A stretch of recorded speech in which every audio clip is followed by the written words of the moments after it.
చిన్నప్పటి నుంచి అక్కని డామినేషన్ చేస్తూనే ఉంది.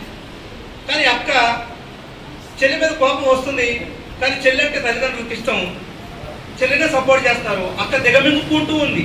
చెల్లి చేసిన ఆ పనులకు కోపం వచ్చినా కూడా ఏమనుకుంటే దిగమింగుకుంటూ ఉంది, వ్యక్తపరచట్లేదు.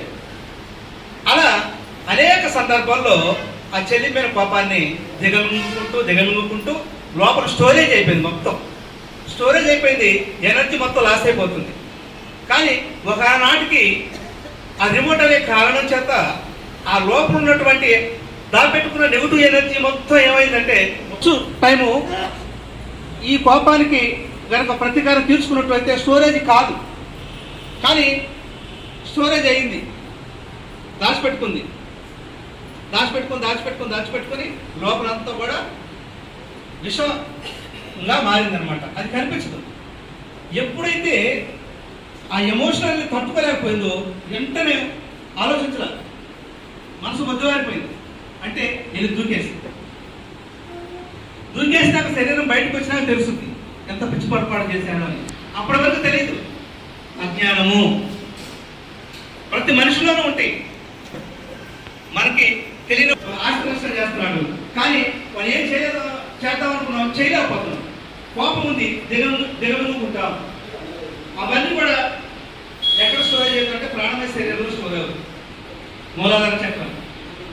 అందుకని 5 సంవత్సరాలలోపు ఆత్మ స్థితిలో ఉంటారు పిల్లలందరూ, దేవుడితో స్థితిలో ఉంటారు. ఆ తర్వాత మనసు అనేది ఎదిగిన తర్వాత ఆ మనసు ద్వారా కోపాన్ని, దుఃఖాన్ని, నేను అనే అహంకారాన్ని, నాది అనే అహంకారాన్ని, తన రుచుల్ని, సరైన అన్ని కూడా ఈ మనసు ఎదిగే క్రమంలో పోగు చేసుకుంటున్నటువంటి ఆ స్థితి సరికానివి, సరైనటువంటి ఆ ఎనర్జీ మొత్తం కూడా ప్రాణమయ శరీరంలో స్టోరేజ్ అవుతాయి.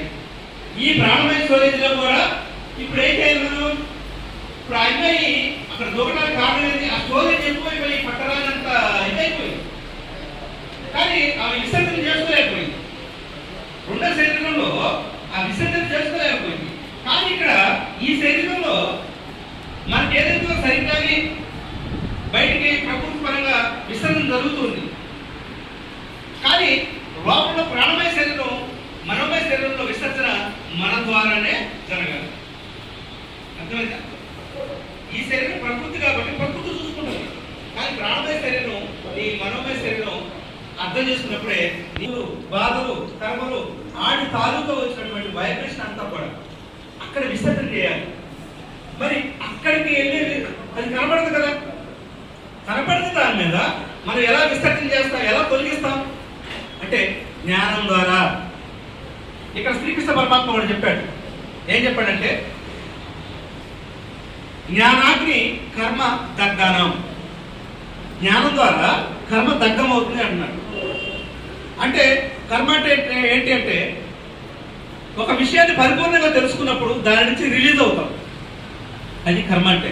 ఇట్లా ఫలితం, ఏ పని చేస్తే ఏ ఫలితం వస్తుంది అనేది మనసుకు తెలిసినప్పుడు, ఆ పని నాకు నష్టం కలిగిస్తుంది, నా లోపల స్టోరేజ్ అవుతుందని ఆ జ్ఞానం వచ్చినప్పుడు దాన్ని స్టోరేజ్ చేసుకోండి. ఉదాహరణకి ఒక తల్లి కోపాన్ని తెచ్చుకొని బిడ్డను కొడుతూ ఉంది, బడికి పోలేదనో, అన్నం తినలేదనో. ఇది మంచిదా చెడ్డదా? తల్లి పిల్లవాడిని కొడుతుంది, కోపంతో తిడుతూ ఉంది, కానీ ఎవరు పట్టించుకోవట్లే. ఎందుకని? తల్లి ఆ పిల్లవాడికి మంచి చెప్పడానికి ప్రయత్నం చేస్తుంది. ఆ కోపం అవసరం, ఎందుకంటే అతను ఆ కోపం ప్రదర్శించకపోతే ప్రదర్శిస్తుంది. కొట్టేటప్పుడు కూడా బలంగా తగిలిందని లోపల కుంగిపోతూ ఉంటుంది ఆ తల్లి. అదే పక్కింటి బాబు తప్పు చేశాడు, మన కోపం తెప్పించాడు, అప్పుడు ఎలా ఉంటుందండి? పక్కింటి బాబుని కొడుతుంటే మనం అందరం చూస్తాం, ఎందుకు జరుగుతుంది, లేకపోతే కేసులు దాకా పోతేవారు. కానీ కన్న తల్లి కొడుకును పడుతుంటే ప్రేమతో కోపం. అంటే ఈ కోపానికి ఒక అర్థం ఉంది. మరి పక్కవాడు చేసిన పనికి మనకి ఆ ఎమోషనల్ గురైనప్పుడు అంతర్గతం నుంచి కోపం స్టోరేజ్ అవుతుంది. ఆ తల్లి చేసిన కోపం స్టోరేజ్ కాదు, ఎందుకంటే ప్రేమతో చేస్తుంది. కోపాన్ని నటిస్తుంది అక్కడ, అది అవసరం. అందుకోసం ఉంది ఆ కోపమైనా, కామమైనా, ఎమోషనల్స్ అయినా ఇవన్నీ కూడా ఎందుకున్నాయంటే సరైన విధంగా వాడుకోవాలి. చెడు చూడకూడదు అంటాం. చెడు చూడకూడదు అంటే కళ్ళని పీకేసుకోవాలి కాదు, ఆ కళ్ళ ద్వారా మనం దాన్ని చూసిన దాన్ని మనకున్న జ్ఞానంతో దాన్ని సర్వే చేస్తే ఒక పావుకోత భర్త భార్యను ఎందుకు కొడుతున్నాడు అని మన కళ్ళకి మనసు చూసింది. కళ్ళ ద్వారా చూసినప్పుడు ఏమనిపిస్తుందండి? వాడి చేత ఆయన మంచిది, కానీ వాడు వచ్చి తాగి కొడుతున్నాడు, ఇది ఎక్కడ కర్మరా బాబు అని అనుకుంటాం. కానీ ఈ మనసుకి కనిపించింది కాబట్టి అర్థం చేసుకుంటాం, ఇదొక లెక్క. కానీ అంతర్గతానికి వెళ్తే వాళ్ళకి కావాలని ప్లాన్ చేసుకుని నిజానికి చేసుకుని వచ్చారు. ఆమె అనిపించినట్టే అనిపిస్తుంది. అనిపించిన తర్వాత ఇలాంటి క్లాసులకు వచ్చింది అనుకోండి, ఇప్పుడు ఆమె ఏం చేస్తుందంటే ఆ కొట్టినప్పుడల్లా పారిపోదు, కానీ భర్తతోనే ఉంటుంది, తను తింటూనే ఆ పిల్లలతోనే మమేకమై ఉంటూ ఉంటుంది, కర్మను అనుభవిస్తూ ఉంటుంది. తెచ్చుకున్న కర్మ తప్పించుకోలేదు. ఈ మధ్య వాట్సాప్లో వచ్చింది, దేవుడైనా క్షమించొచ్చామో కానీ ఒకనొక టైంలో కర్మ మాత్రం క్షమించదంట. కనుక ఈ కర్మ ఏం చేస్తుందంటే వాడు అనుకొని వచ్చాడు కాబట్టి, వాడికి ఆత్మ అంటే జ్ఞానం లేదు కాబట్టి, అజ్ఞానం ఉన్నారు కాబట్టి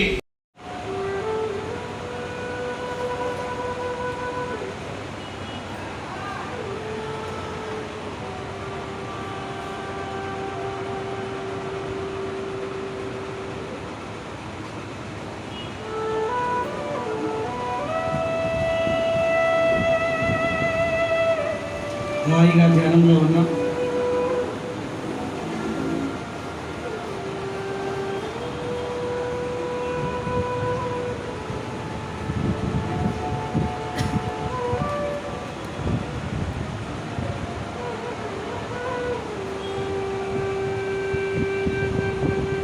చక్కని శక్తి ప్రవాహం జరుగుతుంది.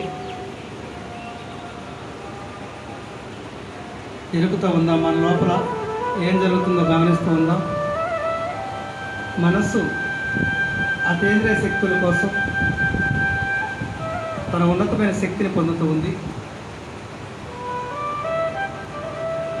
హాయిగా దేవుడు చేసిన ధ్యానమే చేస్తున్నాం మిత్రులారా.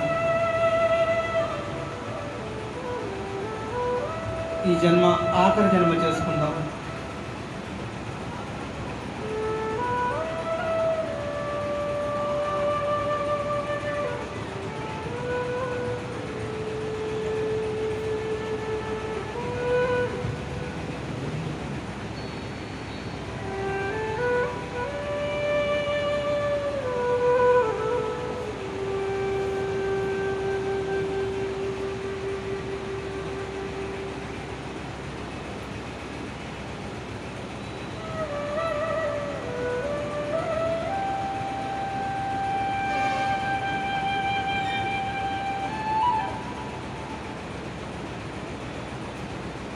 చక్కగా ఆత్మతో లేనివై ధ్యానం చేస్తాను.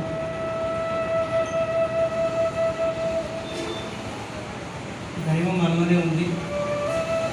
సాక్షాత్తు ఈ శరీరాన్ని దేవుడే కట్టించాడు. మన మనసు దాన్ని సరికాని విధంగా వాడుకొని ఉన్నాం. అందుకని ఈ శరీరాన్ని ఇచ్చిన భగవంతుడికి క్షమాపణ కోరుకుందాం. సరైన విధంగా ఇంత అద్భుతంగా ఆరోగ్యంగా భావం తత్వతి మిత్రులారా, తట్టుకుందాం. ఎన్ని కర్మలు చేసుకుంటామో, ఈ శరీరాన్ని ఎంత హింస పెట్టుంటామో ఒకసారి ఆలోచించండి. అవన్నీ ఇప్పుడు మన లోపల నుంచి బయటికి వెళ్ళిపోతూ ఉంటాయి. కాస్తంత ఓర్చుకుందాం.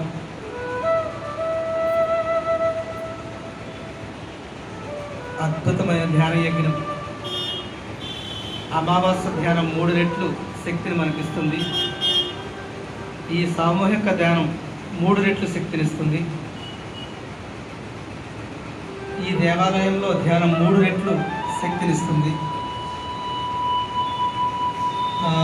ఇక శక్తిని సంపాదించుకుంటున్నాం.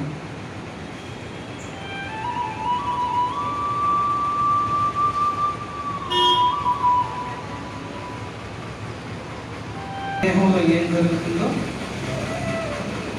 గమనిస్తూ ఉంటుంది. మొట్టమొదటిగా మీ దేహం లోపలికి వెళ్ళేది శ్వాస. ఆ శ్వాస ద్వారా మనస్సు శరీరాన్ని పరిశుభ్రం చేస్తూ ఉంటుంది. కాంతితో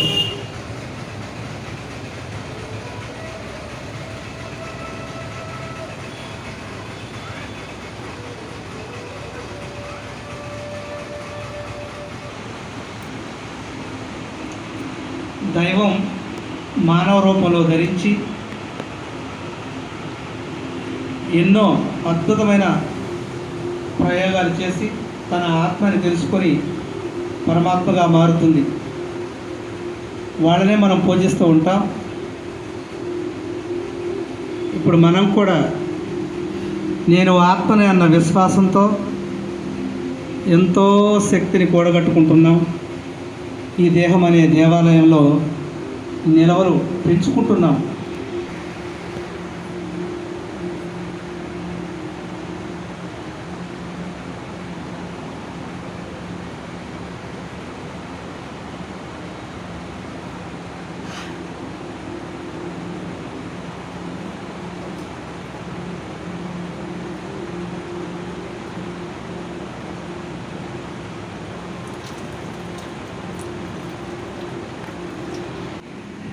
మన బొసాన్ని ఎంత బరువులు మోస్తామో మనకి ఇష్టమైన వాళ్ళ కోసం ఎంత కష్టమైనా ఈ శరీరం మధ్య వేస్తాం. మన మనస్సు ఎంత భారాన్ని ఇన్ని మూటలు వహిస్తుందో ఈ శరీరం తట్టుకోలేక ఎన్నో నొప్పు రూపంలో తెలియజేస్తుంటుంది. డిజిటల్ ప్రపంచంలో అర్ధరాత్రుల వరకు శక్తిని కోల్పోతూ ఉంది ఈ శరీరం. క్షమించమని అడుగుదాం మిత్రులారా. శక్తి కాళ్ళ నుండి గిలకల వరకు చక్కగా జరుగుతూ ఉంటుంది. గమనిస్తూ ఉందాం. యద్భావం తద్భవతి. నమ్మితేనే సొమ్ము, నమ్మకపోతే దుమ్ము. మిత్రులారా, నేను ఆత్మని అనే బలమైన విశ్వాసాన్ని కలిగి ఉందాం.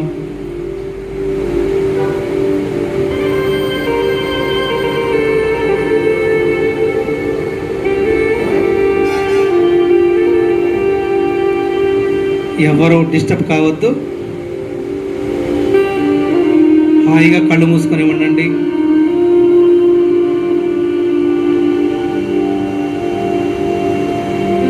నొప్పులు వస్తూ ఉంటాయి. నొప్పుల్ని భరిస్తూ ఉందాం.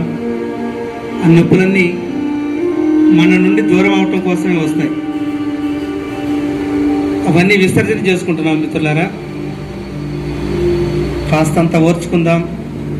కొండంత లాభాన్ని పొందుదాం. తలభాగం నుంచి కాలిగోటి వరకు ఈ విశ్వం ఏ శక్తితో నడపబడుతుందో, ఈ గ్రహం ఏ శక్తితో ఈ గ్రహం తిరుగుతుందో అదే శక్తి ఇప్పుడు శుభ్రం చేస్తున్న కాంతిని మన కిడ్నీల్ని క్లీన్ చేస్తున్నట్టుగా భావిస్తూ ఉండండి. యద్భావం తద్భవతి. మన కిడ్నీలో ఒకసారి చూసుకోండి ఎంత రక్తాన్ని వడపోస్తూ ఉంటుందో. అలాంటి కిడ్నీలు ఇప్పటి వరకు మనం పట్టించుకోలేం. మీ మనస్సుని ఆ కృతజ్ఞతా భావాన్ని కలగజేయండి. ఆ కాంతి కిడ్నీని క్లీన్ చేసుకుంటూ మన మలమూత్ర ఆశయాలన్నీ కూడా క్లీన్ చేసుకుంటూ ఆ మలమూత్రాలన్నీ కూడా మనం చేదరించుకొని ఉంటాం. కానీ అదంతా దైవ ప్రక్రియ కదా. కానీ మన మనస్సు ఎంతగా బాధపడతామో మలమూత్రాలు అసహనం అనుకుంటాం.